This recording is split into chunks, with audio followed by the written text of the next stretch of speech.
دوسرا ملکی حالات آپ سب کے سامنے ہیں، کاروباری حضرات بھی کافی ڈسٹرب ہیں.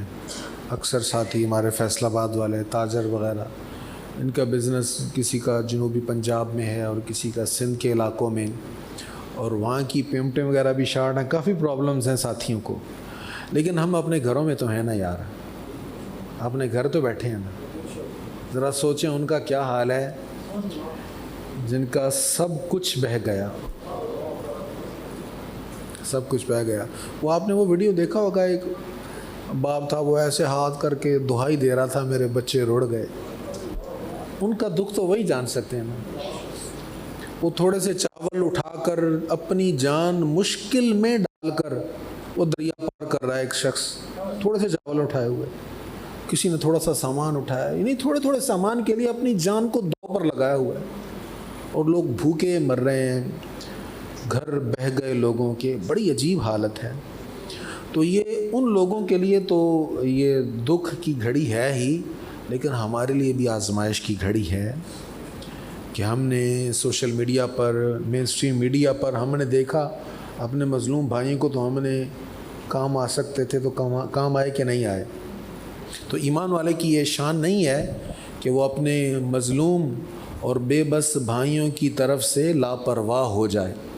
اپنے بھائیوں کے ضرور کام آنا چاہیے. میرا خیال تھا کہ ہم ایک کیمپ لگائیں، یہاں پر اہتمام کریں اور خوب کلیکشن کریں، اپیل کریں اپنے بھائیوں کے لیے، لیکن ہمارے وہاں پر رابطے نہیں ہو سکے. بہت دور کا علاقہ ہے. 8-10 سال پہلے ایک بار سیلاب آیا تھا، تو ادھر جھنگ کے قرب و جوار میں کافی بستیاں متاثر ہوئی تھیں. تو ہم نے یہاں سے کافی راشن وغیرہ کا بھی انتظام کیا. میں خود گیا تھا، ہمارے ساتھی گئے، تو وہاں پر ہم پہنچا کر آ گئے تھے. لیکن اب وہ علاقہ بہت دور ہے اور ہمارے پاس افراد نہیں ہیں جو وہاں پر پہنچا سکیں.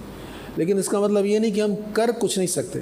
ہماری تنظیمیں ہیں، دعوت اسلامی ماشاءاللہ کر رہی ہے، تحریک لبیک کر رہی ہے، اور بھی کچھ تنظیمات، ادارت المصطفیٰ کے تحت بھی کام ہو رہا ہے. اور یہاں ہمارے انڈیپینڈنٹ کالج ہے جناح کالونی میں، یہاں پر بھی کچھ ڈاکٹر حضرات کمپین چلا رہے ہیں. تو کوئی بھی سورس ہو، کوئی بھی ذریعہ ہو جس پر آپ کا اعتماد ہو، اس میں ضرور اپنا تھوڑا بہت حصہ جتنا آپ ڈال سکتے ہیں ڈالیں. اور صرف ایک بار نہیں، جب تک یہ معاملات ہیں، یہ مسائل چل رہے ہیں، اس میں شامل ہوتے رہیں. انشاءاللہ یہ بہترین صدقہ ہوگا، بہترین صدقہ ہوگا. اب دیکھیں وہاں پر ایسی بھی باتیں سننے میں آ رہی ہیں کہ وہ بیچارے غریبوں کے پاس تو اپنا جانور باندھنے کے لیے پیسے نہیں ہیں. لوگ یہاں سے جا رہے ہیں خدمت کرنے کے لیے، کھانا کھلانے کے لیے، غریبوں میں بانٹنے کے لیے، تو انہی کے جانور اونے پونے داموں ان سے خرید رہے ہیں. اب جس کا 1 لاکھ روپے کا جانور ہے وہ سنبھال نہیں رہا، تو آپ کہتے ہیں یار 50,000 میں دے دو، آپ لوگوں کو ہی کھلانا ہے. اب اس کا تو 50,000 کا نقصان کر دیا نا. تو ایسی ہمدردی نہیں کرنی. ہمدردی وہ کرنی کہ ان کا کچھ فائدہ ہو جائے. اللہ تعالیٰ ہمیں اس کی توفیق نصیب فرمائے.